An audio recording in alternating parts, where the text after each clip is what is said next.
नमस्कार। आकाशवाणी जयपुर अजमेर से प्रस्तुत हैं प्रादेशिक समाचार।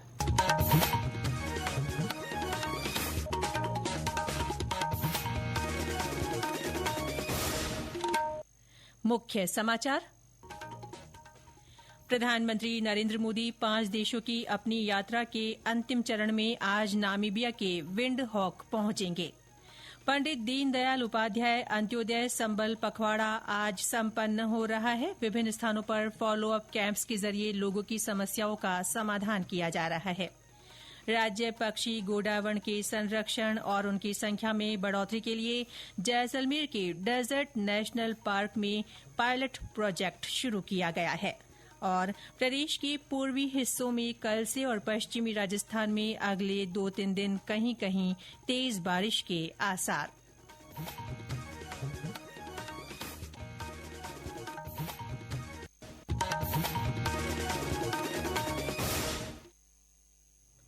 समाचारों के साथ मैं रितिका गुप्ता और अब समाचार विस्तार से। प्रधानमंत्री नरेंद्र मोदी 5 देशों की अपनी यात्रा के अंतिम चरण में आज नामीबिया के विंडहॉक पहुंचेंगे। इस यात्रा के दौरान नामीबिया के साथ आर्थिक साझेदारी बढ़ाने के लिए दोनों देशों के बीच प्रतिनिधि मंडल स्तर की वार्ता होगी। श्री मोदी नामीबिया की संसद को संबोधित भी करेंगे। इससे पहले प्रधानमंत्री ने कल ब्राजील के राष्ट्रपति लुइस इनासियो लुला दा सिल्वा से वार्ता की। दोनों देशों के बीच 3 समझौतों पर हस्ताक्षर किए गए हैं। इनमें अंतर्राष्ट्रीय आतंकवाद और अंतर्राष्ट्रीय संगठित अपराध से निपटने में सहयोग तथा नवीकरणीय ऊर्जा में सहयोग संबंधी समझौते शामिल हैं। इसी के साथ प्रधानमंत्री मोदी की 4 दिन की ब्राजील यात्रा संपन्न हो गई है।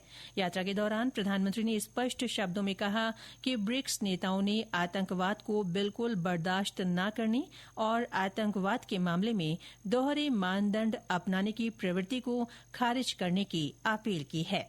आतंकवाद के खिलाफ लड़ाई पर हमारी सोच समान है। 0 टॉलरेंस एंड 0 डबल स्टैंडर्ड्स। हमारा स्पष्ट मत है कि आतंकवाद पर दोहरे मापदंडों का कोई स्थान नहीं है। हम आतंकवाद और आतंकवाद के समर्थकों का कठोर विरोध करते हैं। हम अपने रक्षा उद्योगों को आपस में जोड़ने के प्रयास जारी रखेंगे। आर्टिफिशियल इंटेलिजेंस और सुपर कंप्यूटर में हमारा सहयोग बढ़ रहा है। यह समावेशी विकास और ह्यूमन सेंट्रिक इनोवेशन की हमारी एक जैसी सोच का प्रमाण है। ब्राजील में यूपीआई के एडॉप्शन पर भी दोनों पक्ष मिलकर काम कर रहे हैं। प्रदेश भर में पंडित दीनदयाल उपाध्याय अंत्योदय संबल पखवाड़े के तहत शिविरों का आयोजन कर लोगों की समस्याओं का समाधान किया जा रहा है। 24 जून से शुरू हुआ ये पखवाड़ा आज संपन्न हो रहा है। विभिन्न स्थानों पर फॉलो अप कैंप्स लगाए गए हैं। पखवाड़े के तहत काफी समय से लंबित मामलों को आपसी समझाइश से निपटाया गया। वहीं पात्र लोगों को विभिन्न सरकारी योजनाओं का लाभ पहुंचाया गया। मुख्यमंत्री भजनलाल शर्मा ने कई स्थानों पर इन शिविरों का दौरा कर जनहित के कामों की जानकारी ली। इसी कड़ी में उन्होंने कल बीकानेर के श्री डूंगरगढ़ के गुसाईसर बड़ा गांव में लगाए गए शिविर का जायजा लिया। इस अवसर पर उन्होंने कहा कि इन शिविरों का उद्देश्य राज्य सरकार की योजनाओं का लाभ समाज के अंतिम पंक्ति में खड़े व्यक्ति तक पहुंचाना है। ये जो हमारे राजस्थान के अंदर पंडित दीनदयाल उपाध्याय अंत्योदय संबल पखवाड़े के जो कार्यक्रम हमारे लगातार चल रहे हैं, मित्रों, इनका उद्देश्य एक ही है। जिस उद्देश्य को लेकर के चल रहे हैं, हमारे देश के यशस्वी प्रधानमंत्री नरेंद्र मोदी जी कहते हैं कि अंतिम पायदान पर जो व्यक्ति खड़ा है उस व्यक्ति का जब तक भला नहीं होगा, जब तक मेरा राजस्थान, हमारा देश उत्कृष्ट नहीं होगा। मुख्यमंत्री आज डीग जिले के प्रवास पर रहेंगे। वे वहां मोडिया पूर्णिमा मेले के अवसर पर पोचरी गांव का दौरा करेंगे। कोटा में नमो टॉय बैंक बनाया जाएगा। इसके माध्यम से समाज के वंचित और जरूरतमंद बच्चों के लिए खिलौने उपलब्ध कराए जाएंगे। लोकसभा अध्यक्ष ओम बिरला ने कल कोटा में शिक्षाविदों और कोचिंग तथा विद्यालयों के प्रतिनिधियों के साथ संवाद के दौरान इसकी घोषणा की। उन्होंने कहा कि इससे समाज में जॉय ऑफ गिविंग की भावना को बच्चों के माध्यम से विकसित किया जाएगा। ये टॉय बैंक बच्चों द्वारा बच्चों के लिए संचालित होगा। टॉय बैंक में विद्यार्थी खिलौने इकट्ठा कर उनकी छटाई, सफाई और मरम्मत का काम करेंगे। इसके बाद उन्हें जरूरतमंद बच्चों को दिया जाएगा। लोकसभा अध्यक्ष ने कल ही मेजर ध्यानचंद स्टेडियम में स्थानीय नागरिकों और खेल प्रेमियों से भी संवाद किया। ये समाचार आकाशवाणी जयपुर अजमेर से प्रसारित किए जा रहे हैं। प्रादेशिक समाचार बुलेटिन आप हमारे x handle @AIRnews_Jaipur, YouTube channel Rajasthan AIR news और फेसबुक AIR न्यूज राजस्थान पर भी सुन सकते हैं। साथ ही आप हमारी वेबसाइट newsonair.gov.in पर भी समाचार सुन सकते हैं और संबंधित फोटो तथा वीडियो देख सकते हैं। राज्य पक्षी गोडावण के संरक्षण और उनकी संख्या में बढ़ोतरी के लिए जैसलमेर के डेजर्ट नेशनल पार्क में पायलट प्रोजेक्ट शुरू किया गया है। Wild life institute of India की ओर से शुरू किए गए इस प्रोजेक्ट के तहत गोडावण के अंडों को घोंसलों से निकालकर उन्हें कृत्रिम रूप से सेने की प्रक्रिया की जाएगी। नेशनल पार्क के वनाधिकारी बृजमोहन गुप्ता ने बताया कि इस तकनीक के सफल रहने पर आने वाले समय में इसे व्यापक स्तर पर लागू किया जाएगा ताकि संकटग्रस्त गोडावण की प्रजाति को संरक्षित किया जा सके। 5 साल के लिए प्रति साल 5 जो एग है इनको रिप्लेस करने की स्वीकृति प्राप्त हुई है। इसके अंतर्गत जो वाइल्ड के जो एग हैं उनको जो ब्रिटिश सेंटर के एग है उसके द्वारा एक्सचेंज किया जाता है। इस योजना का इस एक्टिविटी का ये फायदा है कि जो फील्ड के अंदर जो वाइल्ड एग है उनको जो एक्सपोजर टाइम है ताकि ये खतरा बना रहता है हमेशा की जो प्रेडेटर होने का खतरा रहता है उसकी जो अवधि है वो कम की जा सकती है। दूसरा ये है कि जो जेनेटिक डाइवर्सिटी है वाइल्ड की और सेंटर की उससे जेनेटिक डाइवर्सिटी काफी बढ़ेगी। ये एक जो है नवाचार बहुत ही अच्छा सुखदायक है।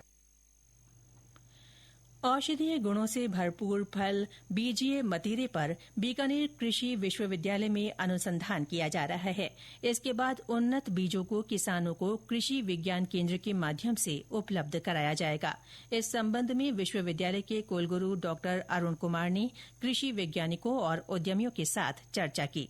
डॉ कुमार ने कहा कि अनुसंधानित बीजों के प्रयोग से पैदावार बढ़ेगी और किसानों की आय भी अधिक होगी। एक रिपोर्ट। बीजीय मतीरे को थार का अमृत कहा जाता है। इसके बीज खाने के लिए सुरक्षित होते हैं और इनमें भरपूर पोषक तत्व होते हैं। इनमें मैग्नीशियम, पोटेशियम, फास्फोरस शामिल है जो हृदय रोगों से बचाते हैं और ब्लड प्रेशर को नियंत्रित करते हैं। इनमें एंटीऑक्सीडेंट भी प्रचुर मात्रा में होते हैं जो पाचन तंत्र को दुरुस्त रखने का काम करते हैं। ये फल विलुप्ति के कगार पर है। साथ ही आयात शुल्क अधिक होने के कारण इसे विदेशों से मंगाना भी किफायती नहीं है। इसलिए इसे बचाए रखने के लिए स्थानीय स्तर पर बीजों का उत्पादन और अनुसंधान की आवश्यकता है। कृषि विश्वविद्यालय की ओर से इसकी 3 किस्म पहले ही विकसित कर ली गई हैं, लेकिन मार्केट में बढ़ती मांग को देखते हुए और उन्नत बीज बनाए जाएंगे। समाचार कक्ष से माधुरी वशिष्ठ। राज्य में मानसून की सक्रियता से कई स्थानों पर हल्की से मध्यम बरसात का दौर जारी है। कल राजधानी जयपुर सहित करीब 1 दर्जन शहरों में बारिश हुई। मौसम विभाग के अनुसार सबसे अधिक 3 सेंटीमीटर पानी श्रीगंगानगर में बरसा। हनुमानगढ़ में रात भर हुई बरसात से निचले इलाकों में पानी भर गया। सवाईमाधोपुर और बाड़मेर में हल्की बरसात हुई। विभाग के अनुसार आज कोटा, उदयपुर, भरतपुर, अजमेर और जयपुर संभाग में बारिश की संभावना है। प्रदेश के पूर्वी हिस्सों में कल से और पश्चिमी राजस्थान में अगले 2-3 दिन कहीं कहीं तेज बारिश के आसार हैं। कल कोटा और भरतपुर संभाग में भारी बरसात हो सकती है। इस बीच अब तक हुई बरसात से प्रदेश के जल स्रोतों में पानी की आवक जारी है। बीसलपुर बांध में लगभग 70% पानी आ गया है। इसका जलस्तर बढ़कर 313.86 आरएल मीटर दर्ज किया गया है। और अंत में मुख्य समाचार एक बार फिर। प्रधानमंत्री नरेंद्र मोदी 5 देशों की अपनी यात्रा के अंतिम चरण में आज नामीबिया के विंडहोक पहुंचेंगे।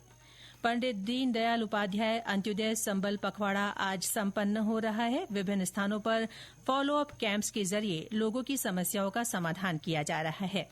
राज्य पक्षी गोडावण के संरक्षण और उनकी संख्या में बढ़ोतरी के लिए जैसलमेर के डेजर्ट नेशनल पार्क में पायलट प्रोजेक्ट शुरू किया गया है। और प्रदेश के पूर्वी हिस्सों में कल से और पश्चिमी राजस्थान में अगले 2-3 दिन कहीं कहीं तेज बारिश के आसार।